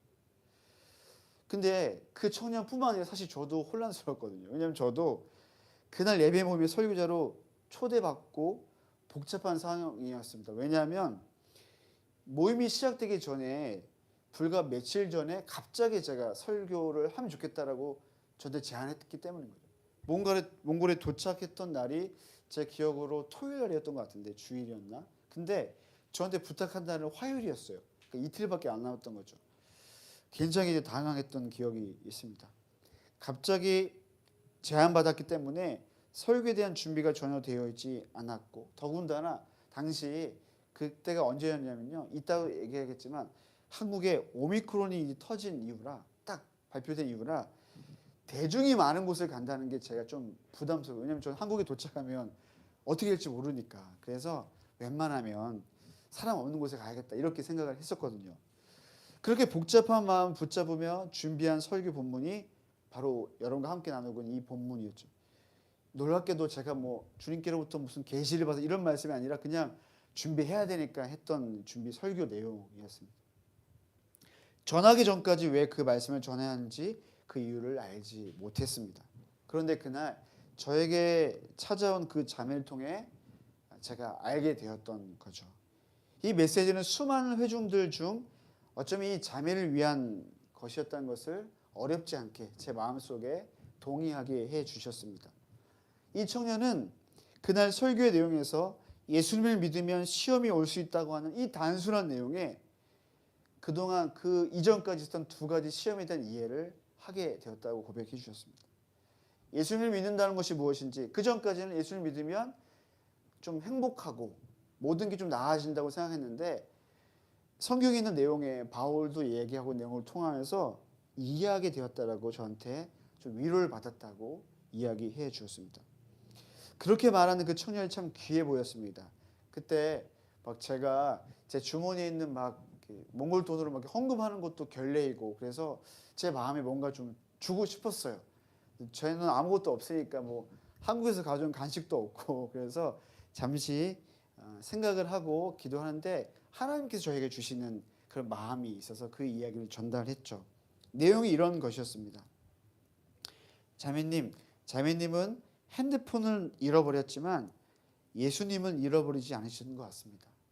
핸드폰도 매우 귀한 물건이지만 예수님이 훨씬 더 귀한 분이십니다. 사실 어떻게 보면 이 말이 여러분 좀 이해하고 들으십시오. 좀 재수없이 들을 수 있지 않겠습니까? 뭔가 잃어버린 사람 앞에서 괜찮아요 하면 굉장히 격려 안 될 수 있는데 그 상황에서는 뭔가 다 되는 분위기였어요. 그리고 그 이야기를 자매가 진중하게 받아들였던 기억이 있습니다. 근데 제가 그 얘기를 했는데요. 사실 그 이야기가 저한테 한 이야기 같았습니다. 저한테. 사랑하는 여러분, 여러분이 잃어버린 것은 무엇입니까? 현재 말입니다. 원수라고 불리는 악한 그 마귀는 우리에게 계속 잃어버린 그것에 집중하게 하고 잃어버린 그 자리에서 후회하며 살아가도록 만들 것입니다. 그것이 바로 원수의 시험, 그 목적인 것이죠. 새 것이신 예수님을 따르기 시작할 때 원수는 우리를 그냥 두지 않습니다. 옛 것에 매이게 한다는 것이죠. 그것에 집착하게 하여서 결국 우리로 하여금 시험에 빠지게 만든다는 것입니다. 그렇다면 우리는 시험에 대해서 어떻게 해야 할까요? 여러분 19절을 보니까 굉장히 단순하게 바울이 아주 간단하게 아주 한마디 내뱉죠. 뭡니까? 시험을 참으라고 이야기합니다. 참는다라고 하는 의미는 인내한다는 뜻을 갖고 있겠죠. 근데 여러분 놀랍지 않습니까? 보통 우리가 생각할 때 상식적으로 시험과 싸우라 라고 이야기할 수도 있는데 시험을 견디라, 인내하라, 참으라고 이야기하고 있습니다. 성경에서는 그 이유를 이야기하고 있지 않지만 바울의 삶을 통해서 우리는 그것을 어렵지 않게 알 수 있습니다. 왜냐하면 그 시험은 또 그 시험을 주는 사람들은 언젠가 지나갈 것이기 때문입니다. 그 사람도 언젠가 복음을 들어야 되는 사람들이기 때문이죠. 그래서 잘 참고 기다리라고 말하고 있는 것입니다. 오늘 바울의 말을 빌려서 여러분에게도 권면하고 싶습니다. 여러분에게는 어떤 시험이 있으십니까? 그 시험과 싸우지 마십시오. 그 시험 가운데 어떻게 이것을 좀 헤쳐나오려고 여러분의 머리를 계산하지 마시고 오히려 그 시험 가운데 주님께 달라붙으셔서 잘 견디시기를 부탁드립니다. 성경은 시험이 해결된 뒤에 예수님을 따르라고 말하고 있지 않습니다. 시험을 참으라고 얘기하고 그리고 주님을 따르라고 이야기하고 있습니다. 지금 주님을 따르셔야 합니다. 네 번째, 바울은 회개와 믿음을 증언했다고 말합니다. 여러분, 예수님을 믿을 때 우리가 반드시 해야 할 우리의 삶의 그 믿음의 존재의 그 목적 무엇이냐면 증언하는 일입니다. 여러분, 증언의 의미는 무엇일까요? 증언의 의미는 증언할 내용을 먼저 그 증언하는 사람이 경험하고 확인하는 것을 이야기합니다. 그래서 이 증언이라는 이 원어의 헬라어 의미에서 파생된 단어가 어떤 단어냐면 목격자, 그리고 제자란 말이 등장합니다. 증언하다 보면, 증언하는 삶을 살다 보면 예수님의 제자로 살아가게 되고 예수님의 증인이 된다라고 이야기하고 있는 것이죠. 그것이 바로 증언의 의미라는 것입니다. 근데 바울이 증언한 것은 회개와 믿음이라고 이야기합니다. 여기서 말하는 회개는 우리가 알고 있는 회개기도 이걸 얘기하는 게 아니라 여기서 말하는 회개는 죄악된 삶을 철저하게 반성하고 그 다음에 중요해요. 방향을 바꾸는 것. 방향을 바꿔서 어디로 가는 겁니까? 예수님께로 돌이키는 것이 바로 회개예요. 바울이 전했던 첫 번째 큰 메시지는 무엇이냐면 방향을 바꾸라는 겁니다. 옛것이었던 그 삶에서 바꿔서 이방인이든 유대인이든 방향을 바꿔서 우상을 버리고 유대교를 버리고 어떻게 해요? 새것이신 예수님께로 방향을 돌이키라고 그 회개의 삶을 촉구하고 있었던 것입니다. 바울이 이렇게 회개를 증언할 수 있었던 까닭은 무엇이냐면 그가 회개를 경험한 자였기 때문입니다. 회개를 누렸던 자였습니다. 바울은 회개한 삶을 살았고 방향을 바꾸어서 예수님을 전한 자가 되었습니다. 회개에 이어서 바울이 증언한 것은 믿음이었습니다. 여러분 믿음, 이 믿음은 어떤 믿음이었을까요? 보니까 21절 보니까요. 우리 주 예수 그리스도께 대한 믿음이라고 이야기합니다. 이 의미 그대로 여러분 이해하시면 됩니다. 믿음 뭐라고요? 우리 주 예수 그리스도께 대한 믿음을 이야기합니다. 다시 말하면 믿음이 예수님께로부터 나온다는 것을 말하고 있습니다. 예수님은 죽음을 통해 우리의 죄의 값을 대신하여 받으셨고 예수님은 부활을 통해 우리를 묶고 있던 죄의 힘으로부터 모든 사망과 저주로부터 우리를 자유롭게 해주셨고 새로운 생명을 주셨습니다.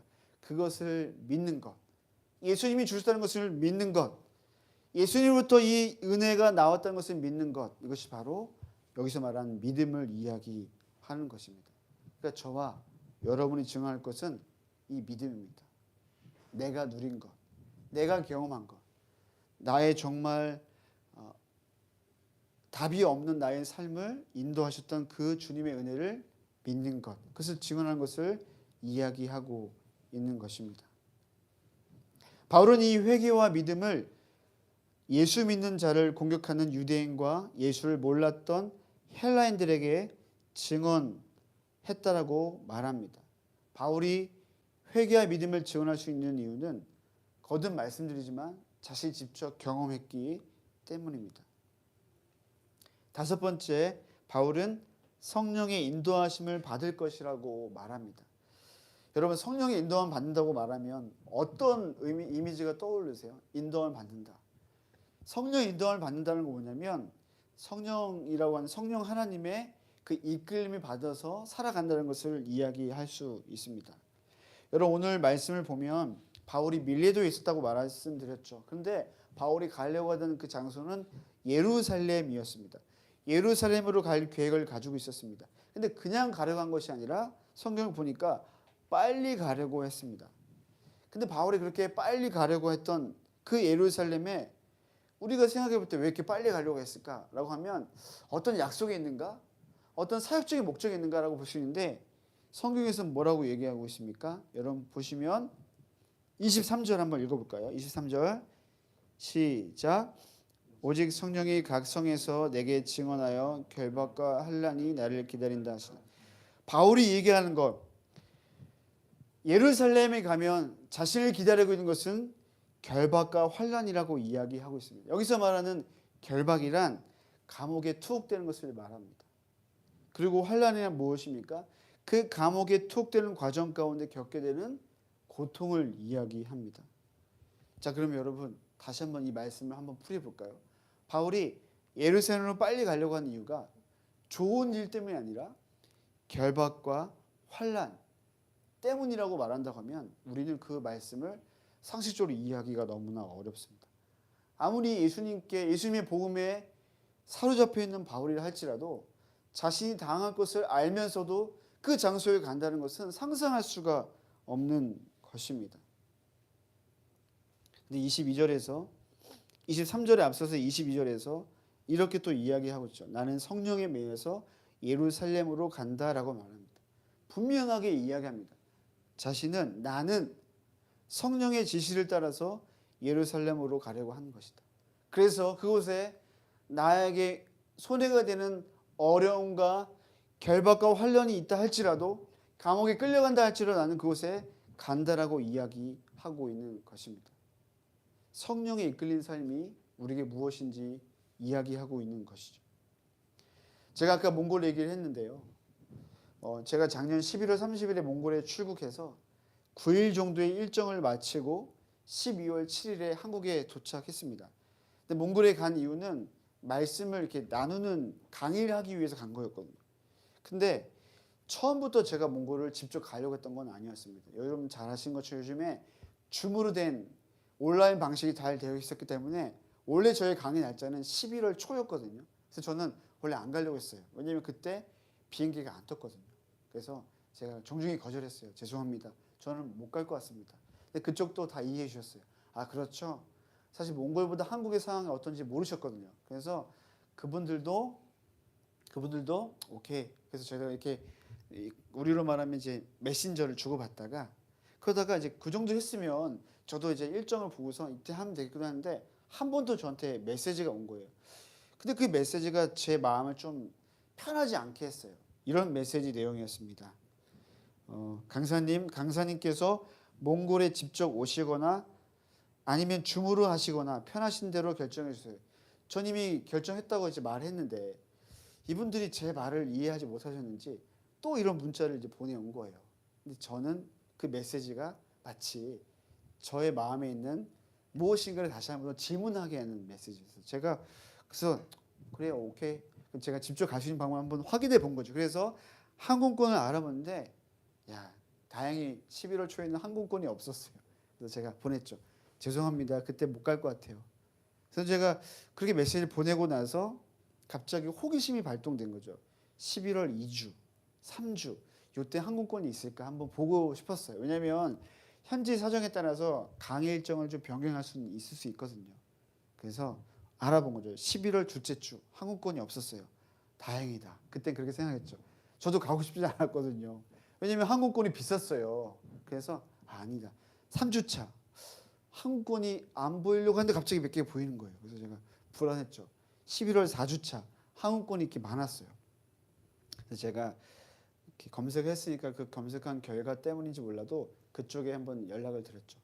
11월 첫째 주는 어렵습니다. 근데 11월 말경에 이때는 시간이 있는데 혹시 그쪽에서 괜찮으면 제가 일정을 바꿔서 가겠습니다. 여러분 저에게는 그런 믿음이 있었던 게 아니라 전 당연히 거절할 줄 알았어요. 그쪽에서 노할 줄 알았거든요. 그런데 11월 말에 오셔도 된다고. 그래서 가게 된 겁니다. 바울은 성령의 인도하심을 받아서 이제 예루살렘 가려고 하는데 저는 그런 순서는 아니었고 그런 과정도 아니었었습니다. 그리고 제가 사실 가지 않았던 가장 큰 이유는 맞아요. 코로나에 대한 위험 때문이었습니다. 그리고 갔다 오면 7일 격리를 한다는 것을 알고 있었어요. 그리고 몽골에 가서도 7일 격리 이것에 대한 정보가 있었거든요. 물론 가고 나 보니까 그것은 거짓 정보였더라고요. 격리를 안 했어요. 그런데 도착하고 나서 일이 터졌죠. 그게 바로 오미크론이었어요. 그래서 전 돌아와서 10일 격리했어요. 그래서 제가 10일 격리한다는 것을 몽골에서 알게 된 겁니다. 여러분 제가 그 사실을 알고 이 말씀을 준비하면서 제 안에 들었던 수많은 메시지 중에서 딱 한 가지 메시지 무엇이냐면 제가 마음이 어렵지 않았다는 겁니다. 저를 기다리는 것은 자가격리만이 아닌 것을 제가 알고 있었어요.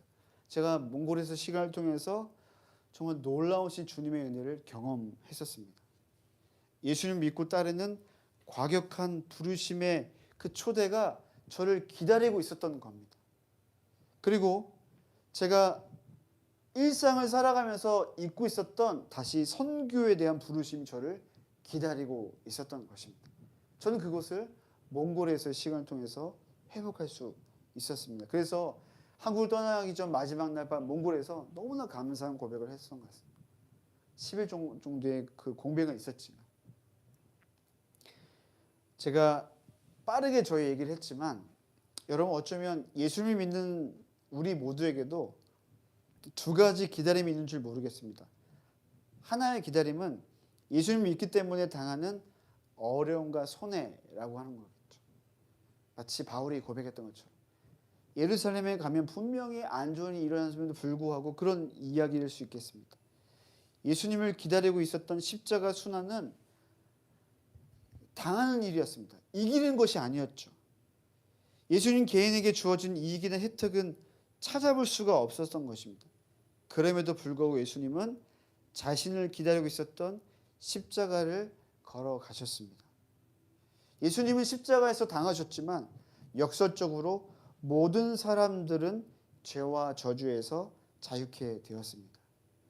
예수님을 믿는 우리에게도 이 십자가의 길이 기다려지고 있습니다. 그것은 당하는 것 같지만 결국 승리하는 일이죠.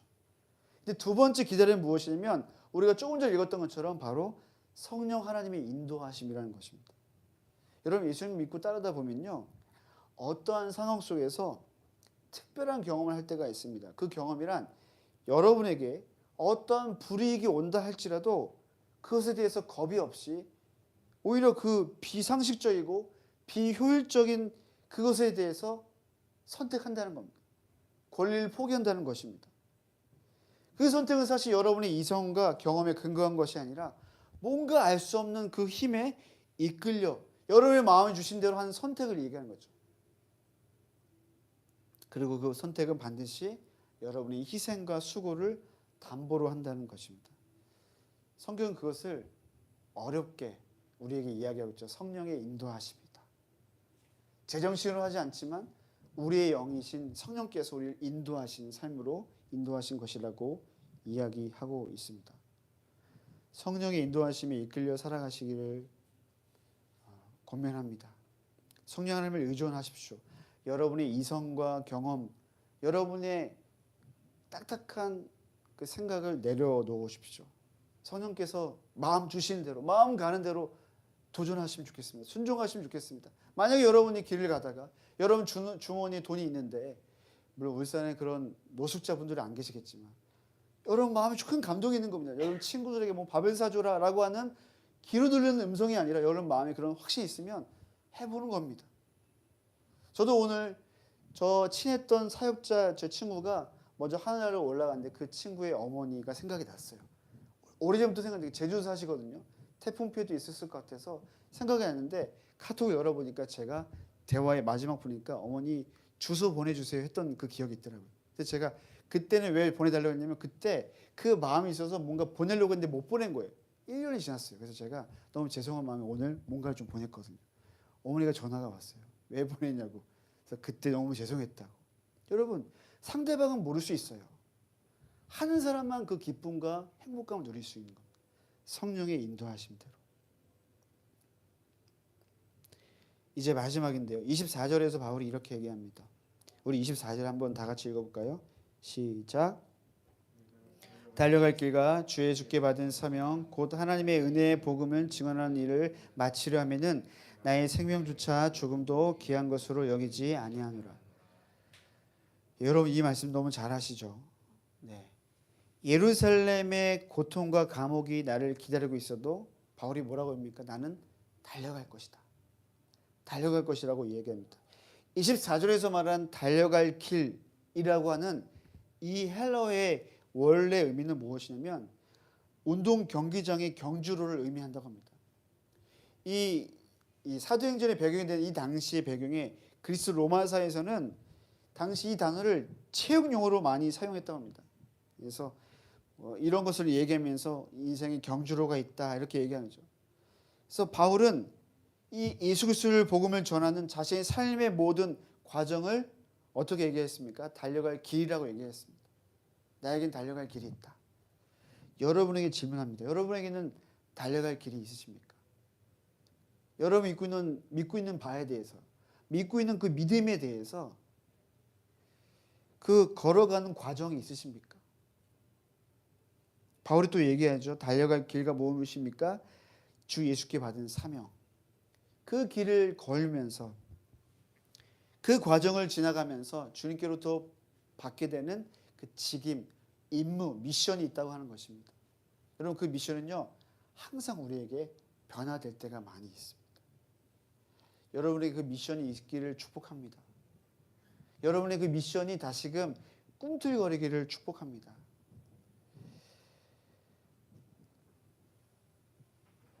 우리 좀 기도하면 좋겠는데요.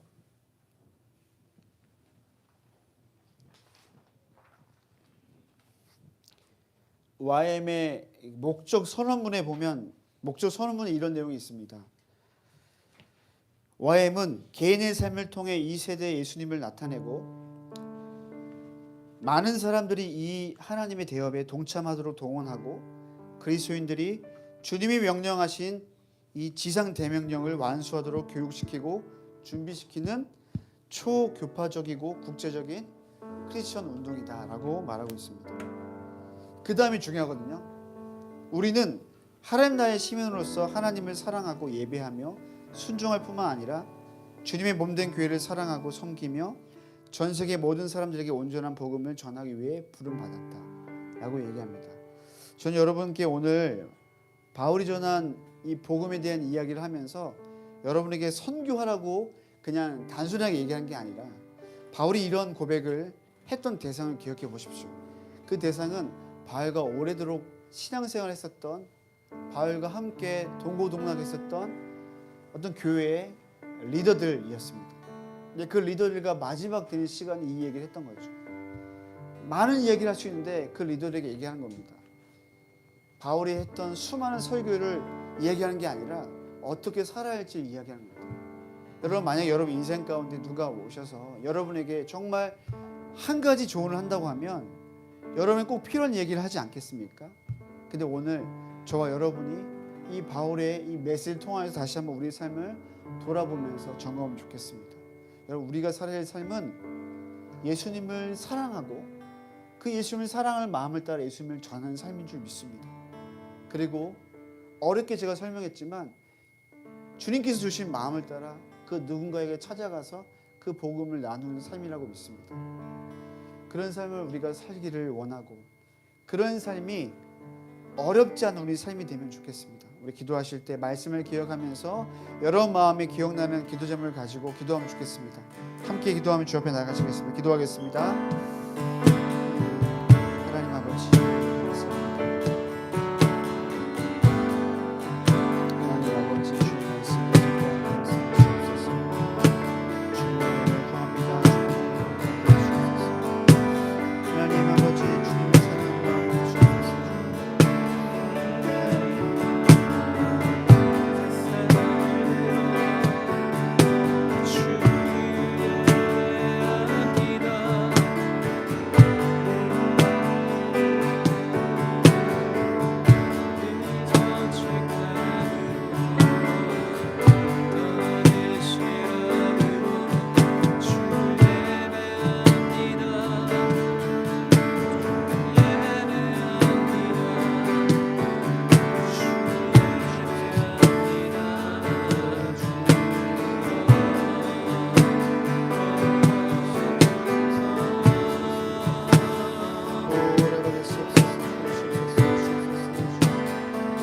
우리 한 번 더 기도하실 때는 그래서 우리가 성령 하나님을 초청하면서 기도하기를 원합니다. 나의 삶에 성령 하나님께서 나의 삶을 좀 인도해 주시도록 기도하면 좋겠습니다.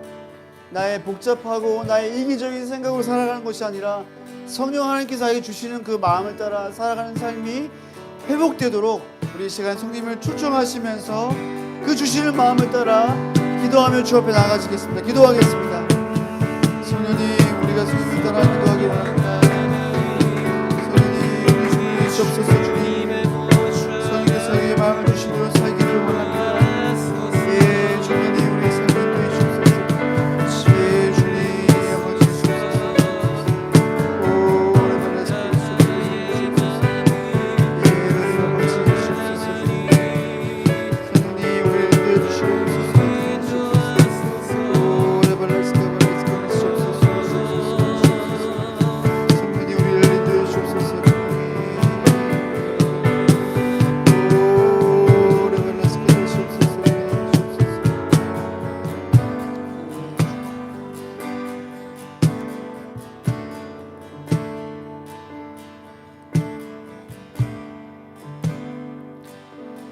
하나님, 우리 안에 그 잃어버렸다고 여겨지는 그 자리에서 나올 수 있도록 하나님,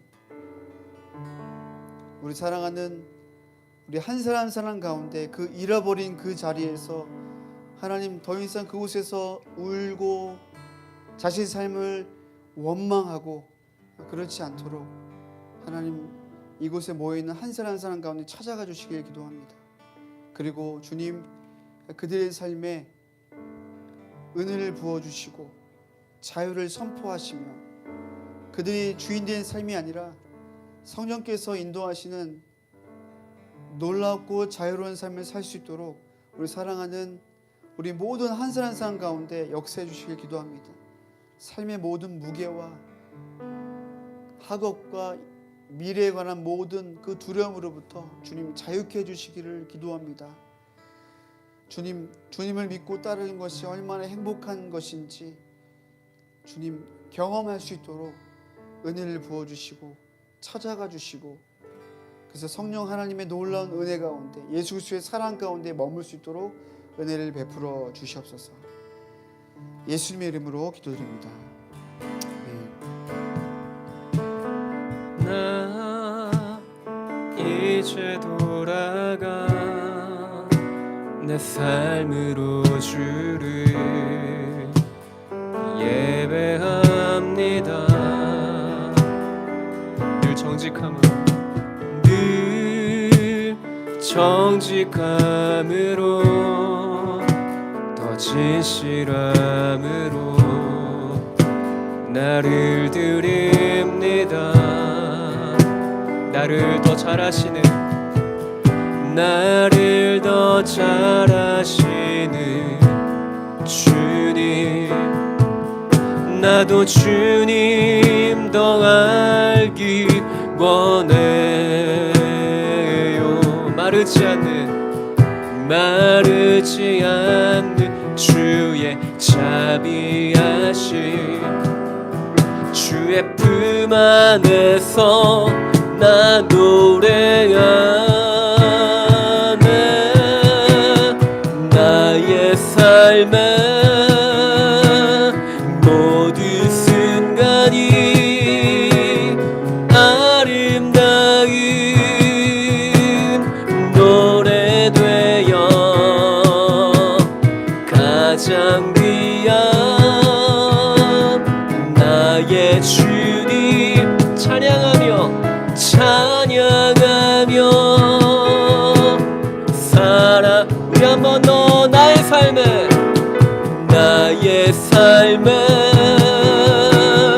모두 향기로운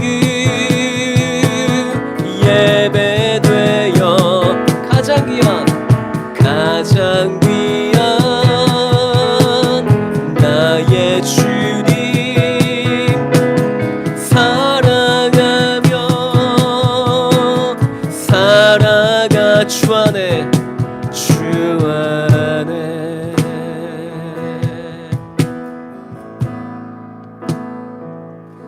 아멘. 네, 우리가 마지막으로 열방을 위해서 또 나라와 민족을 위해서 함께 기도하고 싶습니다. 기도 제목 띄워주시면 감사할 것 같습니다. 네, 민족 최대 명절 추석이 이제 곧 다가왔죠. 그래서 저희가 함께 이 명절을 위해서 함께 기도하고 싶은데요. 대한민국 최대 명절 추석 연휴가 이제 시작됩니다. 그래서 추석 기간 동안 고향을 찾는 사람들의 그 이동이 이제 많은 기간 중에 하나죠. 그래서 모두가 평안함 가운데 가족들과 또 나눔의 교제의 풍성한 시간이 되어질 수 있도록 우리가 함께 기도하면 좋겠고요. 또 한 가지는 한국 최대 명절 이 추석을 통하여서 여전히 가족 가운데 복음을 듣지 못한 구성원이 있다면, 가족들이 있다면 이 한 가족으로 온 가족이 모이는 이때 또 그것이 복음이 온전하게 전해지는 그런 시간 되어질 수 있도록 우리가 이 두 가지를 놓고서 함께 기도하고 싶습니다. 함께 기도하겠습니다. 사랑의 주님 하나님 아버지, 그래서 이 시간 기도하며 나아갑니다. 주님, 한국 최대의 명절 추석을 주님 아버지 주님 우리 가운데 허락하시고 또 이 한가위의 풍성함을 또 아버지 주님 온 가족 가운데 온 가족이 모여서 아버지 주님 우리가 그 풍성함을 누리며 교제하게 하시며 또 아버지 주님 그 가운데에서 참된 아버지 주님 우리가 가족됨을 누리며 나아갈 수 있는 시간 되어지게 해주십시오. 많은 아버지 대한민국의 많은 사람들이 이때 고향을 찾고 또 아버지 주님 또한 가족끼리 아버지 모여서 또 교제하는 이때가 아버지 주님 하나님 주 안에서 우리가 평안함 가운데 또 아버지 주님 우리가 가족됨을 누릴 수 있는 시간 되어지길 소망합니다. 오고 가는 모든 발걸음 가운데 아버지 주님 그 고향을 찾는 모든 사람들의 발걸음을 지켜 보호하여 주시고 아버지 주님 사고로부터 주님께서 안전하게 지켜주십시오.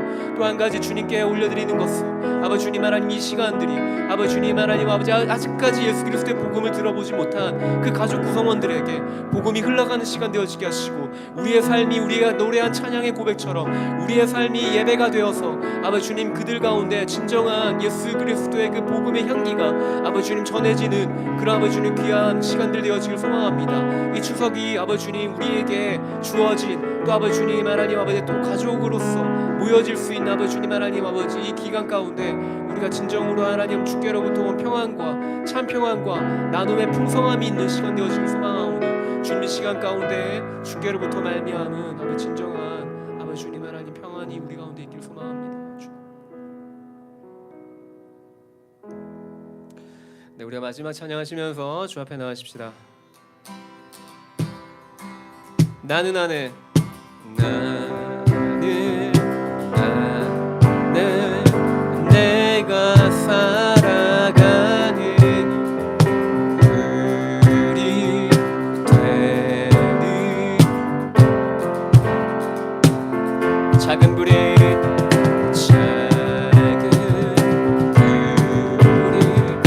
그 삶 모두 태우듯이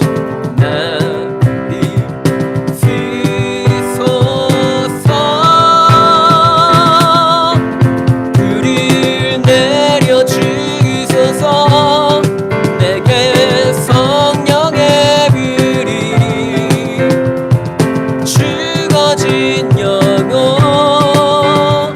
살릴 수 있도록 나를 태워 주소서 제단 위에 날 드리니 열방의 불로 세우소서 주만 앞에 신을 벗고 주만 앞에 신을 벗고 기도하니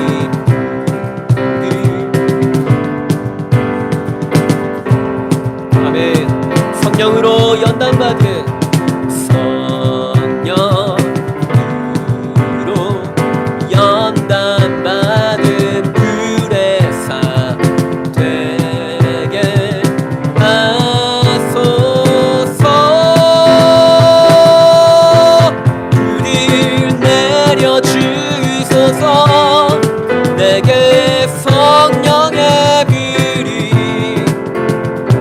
죽어진 영혼 살릴 수 있도록 나를 태워 주소서 제단 위에 날 드리니 열방의 불로 세우소서 한 번 더 불을 내려 주소서 불을 내려 주소서 내게 성령의 불이 죽어진 영혼 살릴 수 있도록 나를 태워 주소서 제단 위에 나 드리니 열방의 불로 세우소서